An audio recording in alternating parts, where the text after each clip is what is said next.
Le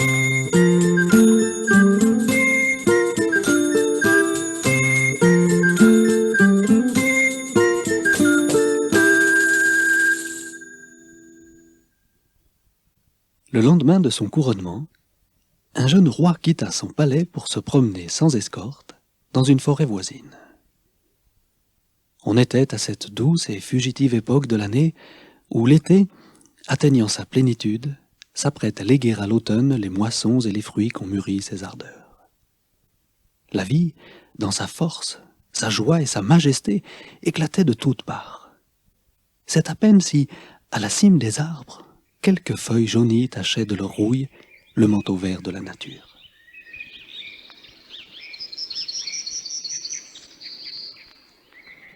Le roi marcha longtemps pour calmer l'agitation que les cérémonies de la veille avaient produite en lui. Peu à peu, dans le silence rendu plus solennel par les chants étouffés des oiseaux sous l'orée et par les 1000 bruits que fait la nature en ses mystérieux travaux, une profonde paix envahit le jeune homme. Il se vit au sein d'une grande famille où toutes choses le saluaient en frère, société de laquelle tous les êtres vivants sont citoyens à titre égal. Il s'assit au pied d'un chêne.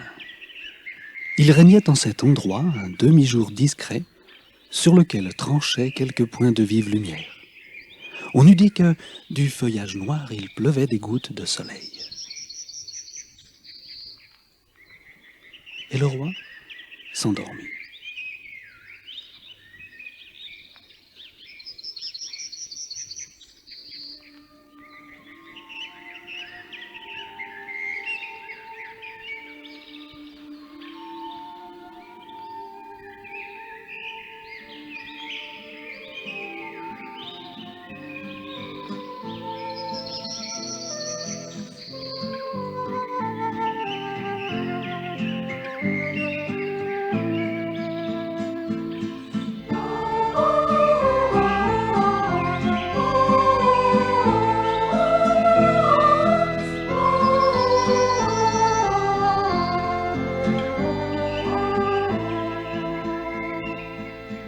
Soudain, un chant étrange, fantastique, surnaturel, qui semblait à la fois descendre du ciel et monter de la terre, parvint jusqu'à lui.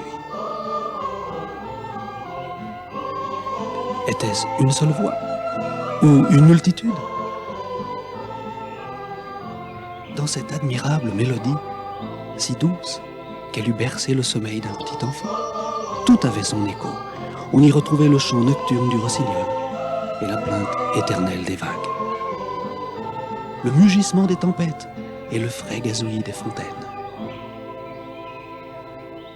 Un bruit d'insectes qui volent et d'avalanches qui roulent. Toutes les rumeurs de la plaine et de la montagne, de la mer et des bois, mêlées à des notes inconnues, lointaines, éthérées. Voix d'anges se confondant avec des voix terrestres. Musique mélodieuse que fait à travers l'infini la marche des étoiles.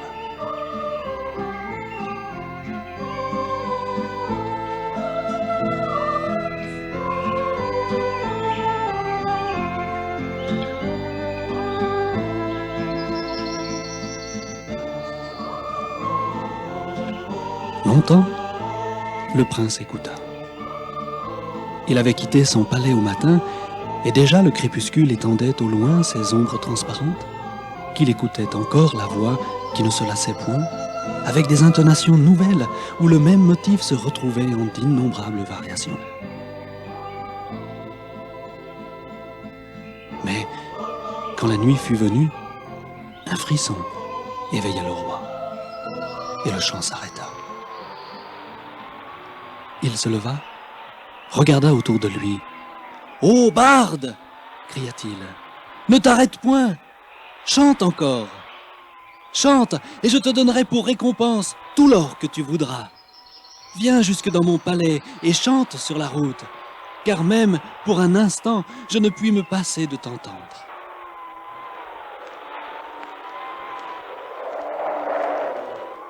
Mais la forêt resta silencieuse. Seul, le vent de la nuit répondit au jeune homme en jetant à ses pieds quelques feuilles sèches. « Viens !» cria-t-il avec impatience. « Montre-toi ou je ferai ce soir même fouiller la forêt par mes gardes, qui t'amèneront pieds et poings liés devant moi. » Mais rien ne répondit à sa colère, que le craquement de l'écorce et la chute des branches mortes.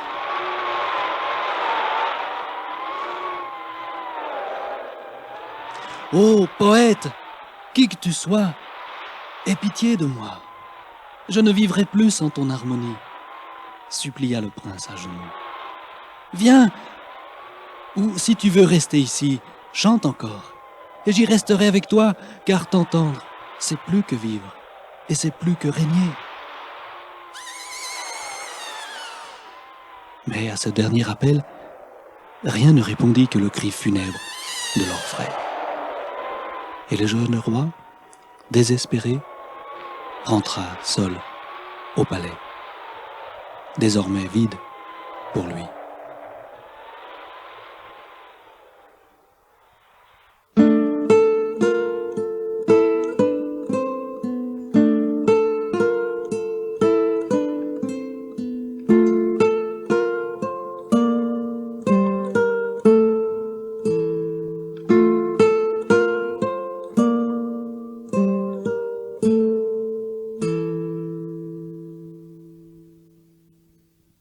Ce fut en vain que les courtisans essayèrent, pendant les jours qui suivirent, de dissiper la mélancolie de leur maître.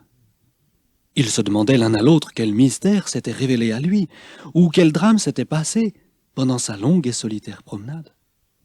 Ils multiplièrent autour de lui les distractions. Ils voulurent l'occuper des affaires du royaume, vains efforts. Le roi était de jour en jour plus sombre et plus abattu. Sa vigueur s'épuisait, comme celle d'un jeune chêne mordu par un ver à ses racines. Déjà, la mort semblait l'avoir marqué au front.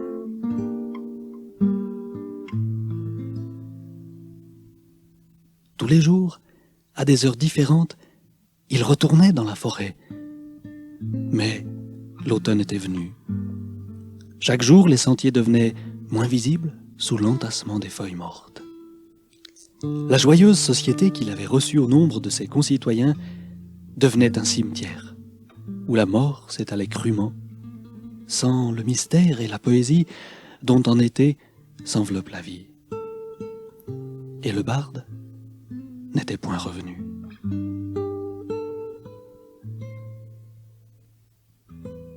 Avec l'hiver, le roi cessa ses promenades quotidiennes, pour lesquelles d'ailleurs les forces commençaient à lui manquer. Et pendant de longues heures, il restait immobile, comme obsédé par un souvenir ou par un rêve. C'était quelque fragment de l'inoubliable mélodie qui le hantait.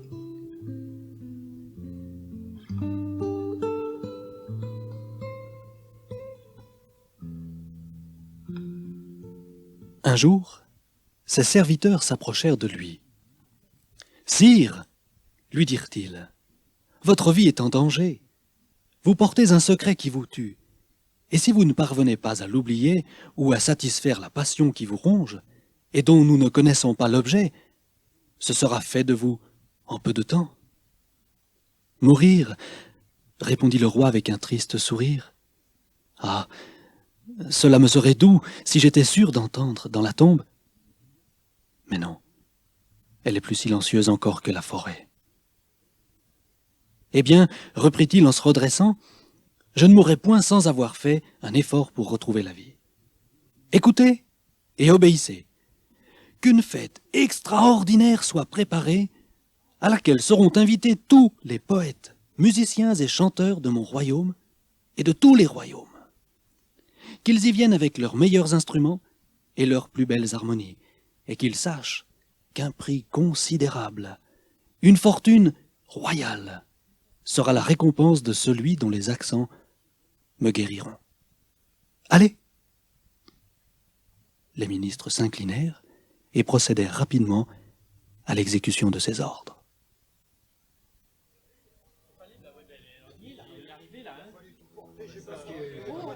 Oh, quel beau palais! Oh, mais il devrait être heureux, ce roi. Pourquoi il est malade? Vous connaissez ici, il est très très connu, ce palais, très très connu. Et il bouge que le roi n'a pas bien.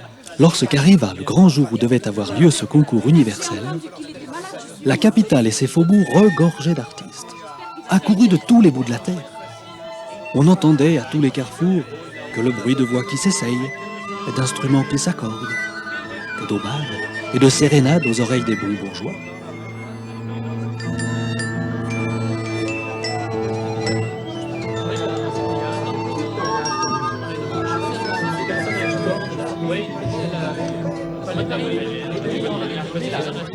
Des juges compétents, choisis par le prince, ne tardèrent pas à démêler les vrais talents au sein de cette discordante cohue.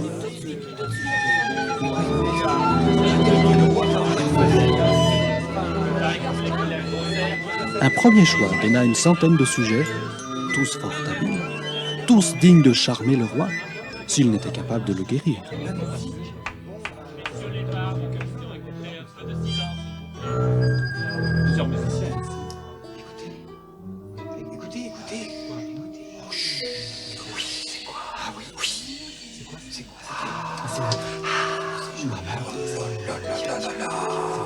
C'est pas avec ça s'il est pas guéri, le roi?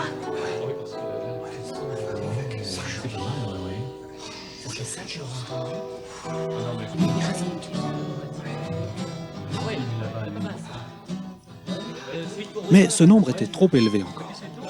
Et par un examen final, 6 concurrents obtinrent de se présenter devant la mélancolique majesté.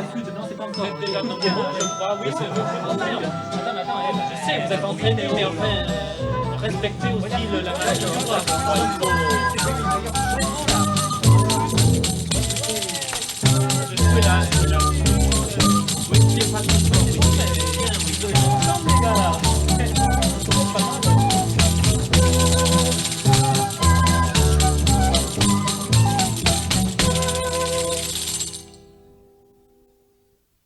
Couché sur son lit de parade, le jeune prince apprit sans grande joie que parmi les milliers de bardes que son appel avait attirés, 6 avaient été choisis par les juges du concours comme capables de lui faire oublier, par leurs supérieures harmonies, le chant qu'il avait entendu dans la forêt. « L'oublier » répondit-il au serviteur qui lui apporta cette nouvelle. « Ce n'est pas cela que je veux. C'est l'entendre encore. Je mourrais si, parmi les 6, ne se trouve celui qui chantait, invisible dans mon trop court sommeil. » On fit donc entrer les musiciens.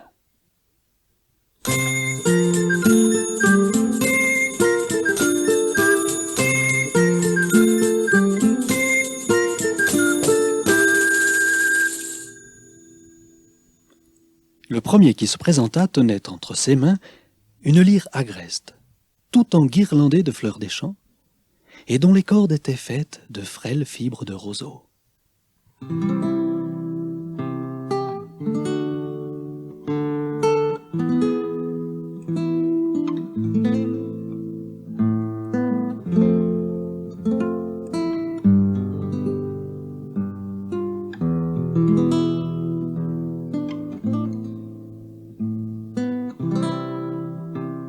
Il chanta la nature, les saisons et les plaisirs rustiques.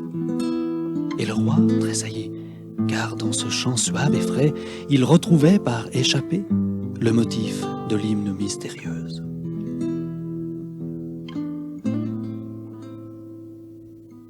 Le barde s'exaltait par degrés.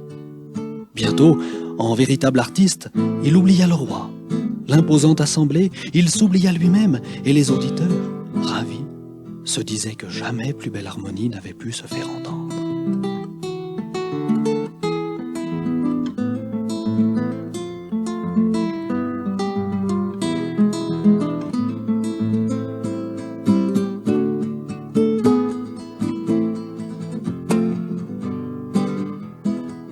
Mais l'on vit tout à coup les fleurs de la lyre pencher la tête et se flétrir. Et sous les doigts du chanteur, les cordes se brisèrent toutes à la fois.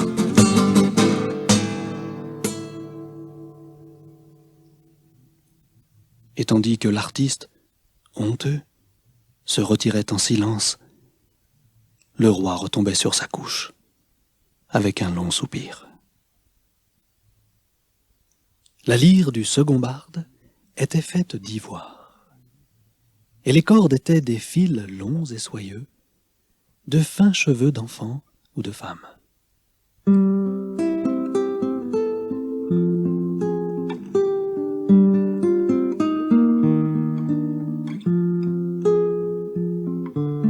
Il chanta l'amour, la joie suprême des affections partagées, les pures délices du foyer.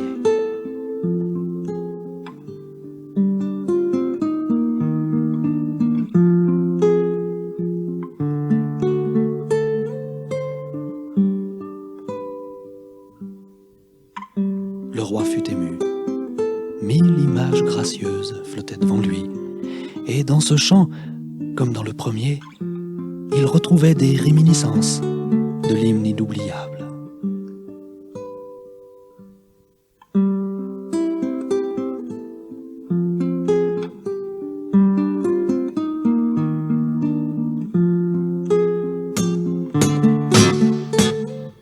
Mais soudain les fils se rompirent, et le chant expira sur les lèvres du barde, dont la lyre, échappant de ses mains, se brisa sur les dalles.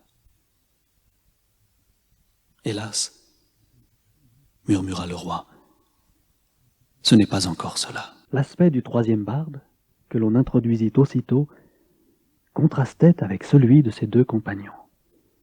Grave et solennel, il portait une lyre d'ébène, constellée d'étoiles de diamants qui brillaient d'un vif éclat. Les cordes, traversées par un fluide électrique, semblaient être de flammes.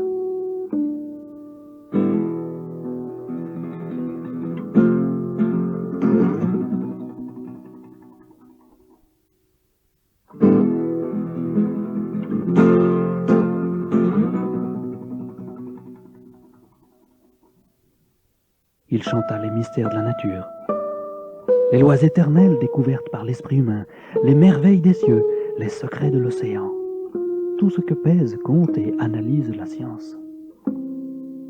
Son chant s'élevait majestueux dans un profond silence.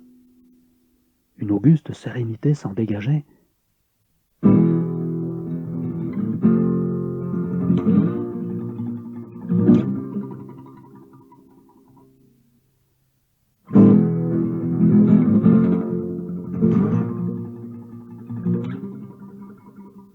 Mais le roi, tout pensif, cherchait dans ses larges accords une note, la note dominante de l'hymne qu'il avait entendu dans la forêt. Cette note ne s'y trouvait pas. Et bientôt, les cordes phosphorescentes s'éteignirent lentement.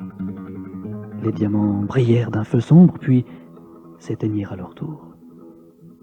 Et le chanteur emporta tristement sa lyre noire et muette.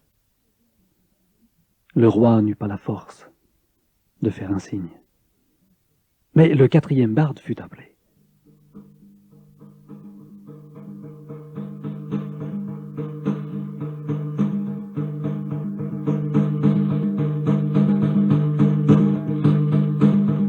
Celui-ci s'avança d'un pas ferme et délibéré, avec une lyre d'acier dont les cordes étaient d'airain.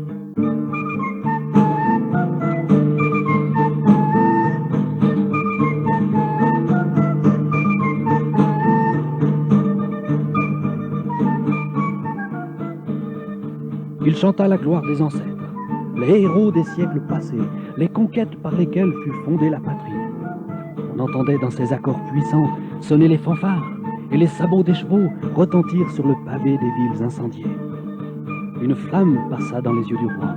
Il chercha de l'œil son épée, et déjà les soldats qui l'entouraient s'apprêtaient à le suivre dans quelque campagne glorieuse. Cependant, le barde ne jouait plus qu'avec peine de son dur instrument. L'effort et la douleur se trahissaient sur son visage, et ses doigts ensanglantés par les cordes d'acier laissèrent enfin tomber sa lyre, qui rendit un son sinistre en frappant le sol.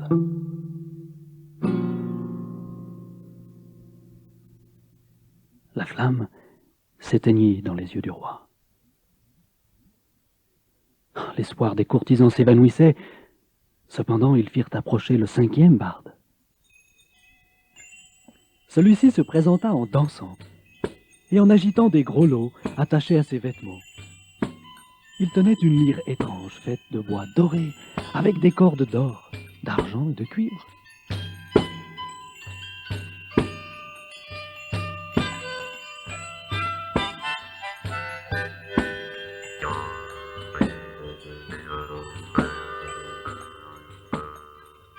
Il chanta le plaisir, la coupe enivrante, les vulgaires jouissances des sens.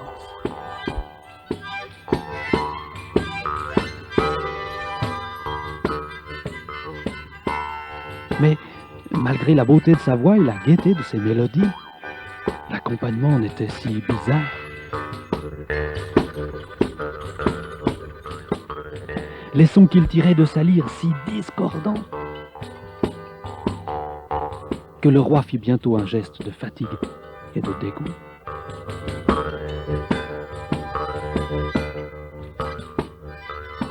Qui donc, demanda-t-il, s'est imaginé qu'un pitre pût me faire oublier le barde divin?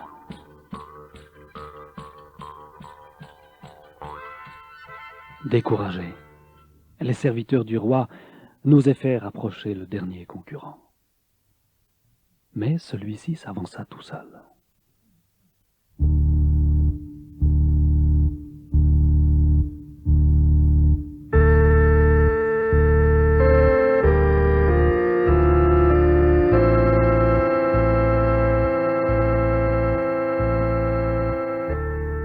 Ses vêtements étaient sombres et sa lyre était enveloppée d'un voile noir.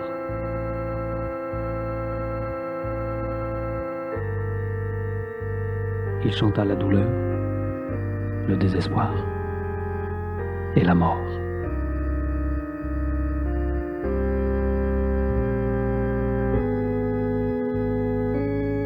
Chant sublime dans lequel vibrait la plainte de tous les siècles, où lentement défilèrent toutes les mornes agonies que le soleil et les étoiles contemplent, jour et nuit, sur notre terre désolée.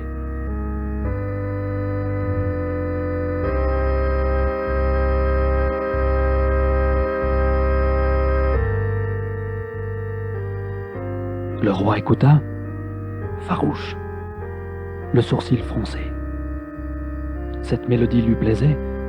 Non, certes, qu'elle lui rappelât celle qu'il avait entendue dans la forêt, mais justement, parce qu'elle en était l'opposé, il éprouvait une sorte de volupté à boire les eaux amères de la désillusion. L'hymne funèbre se prolongea. La même monotone mélopée se répéta à l'infini, jusqu'à ce qu'enfin la voix devint traînante, plus plaintive encore, et s'éteignit dans un sanglot. Le roi retomba sur ses oreillers. Il ne lui restait plus qu'à mourir. Un serviteur entra. « Il y a dans la rue, dit-il, un homme qui insiste pour être introduit devant sa majesté. Il dit être un barde, venu de loin, et se prétend capable de guérir le roi. » L'un des ministres alla voir cet homme, mais il revint presque aussitôt. « C'est un mendiant, dit-il, ou un fou. Il est couvert de poussière et ne peut être admis en la présence de notre souverain. » Mais le prince avait ouvert les yeux. « Que m'importe, à cette heure, les vaines apparences? Faites entrer cet étranger. » On appela donc le nouveau venu. Les 6 concurrents, pleins de curiosité et d'envie, demandèrent à rester pour l'entendre, mais l'inconnu refusa d'entrer si on ne le laissait seul avec l'auguste malade. Celui-ci fit sortir tout le monde, et sur le seuil de la chambre, les courtisans et les musiciens congédiés se croisèrent avec l'étranger. Ils lui jetèrent un regard dédaigneux. Le roi perdit la tête, dirent-ils tout bas, à l'aspect du nouveau chanteur. Celui-ci était en effet pauvrement vêtu, et ses pieds, nus et meurtris, montraient qu'il venait de loin. Il portait un objet mystérieux, un instrument fort lourd, formé de 2 pièces de bois épineux, clouées l'une sur l'autre, en angle droit. Quand la porte se fut refermée, l'inconnu laissa reposer son étrange lyre sur le sol et chanta.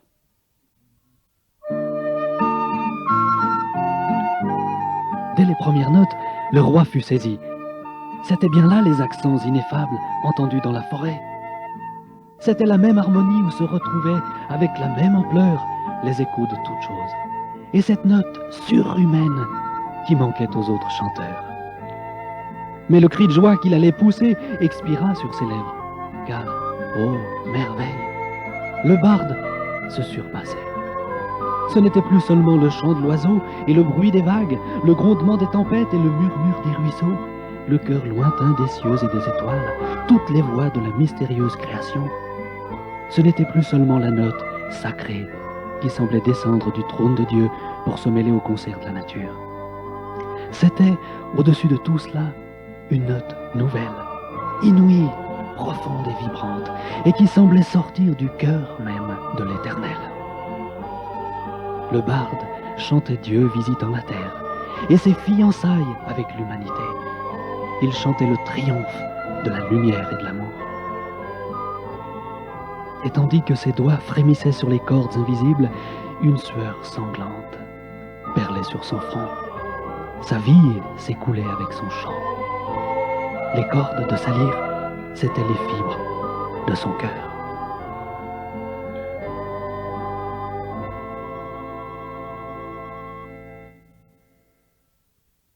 Lorsque, enfin, il s'arrêta, le roi était à genoux, prosterné aux pieds du barde. « Oh, merci » s'écria-t-il, « merci d'être revenu. Ah, pourquoi m'as-tu laissé si longtemps? Du moins maintenant je ne te laisserai point aller. Chantre béni, j'abandonnerai tout pour te suivre. Ma couronne, ma patrie, je serai pèlerin et voyageur comme toi. Mais dis, ne veux-tu pas rester ici? Tout ce que j'ai t'appartient. Dispose en maître de ce palais et de moi-même, que je puisse seulement entendre chaque jour ta divine harmonie. » Mais le barde répondit, « Je ne puis rester ici, car d'autres lieux m'attendent.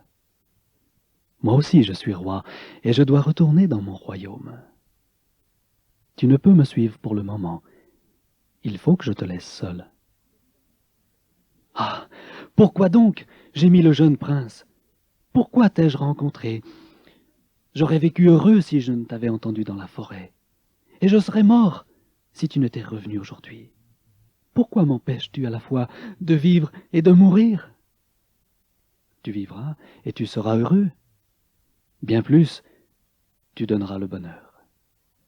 Je pars, mais je te laisse ma lyre, dit le barde en montrant le bois rugueux qu'il avait apporté, à condition que tu ailles, comme moi, de ville en ville, pour faire entendre à tous l'hymne divin que je t'ai enseigné. Mais je ne saurais pas en jouer, je ne saurais pas chanter comme toi. Essaye, dit le barde en souriant. Le jeune homme appuya ses mains, fines et délicates, sur le bois grossier.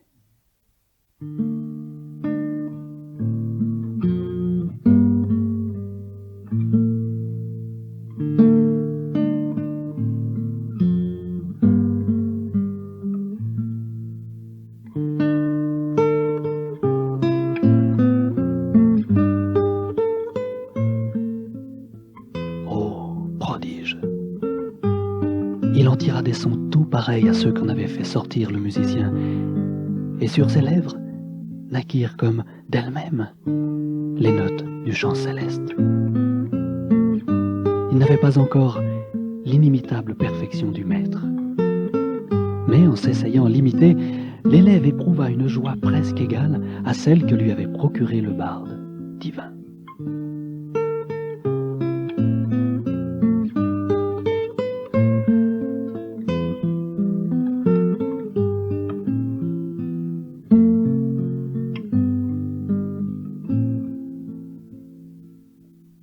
Celui-ci disparut. Quand les serviteurs du roi entrèrent, ils le trouvèrent seul, le visage radieux, serrant sur sa poitrine, sans craindre les sanglantes morsures des épines, l'instrument laissé par l'étranger, une lyre en forme de croix.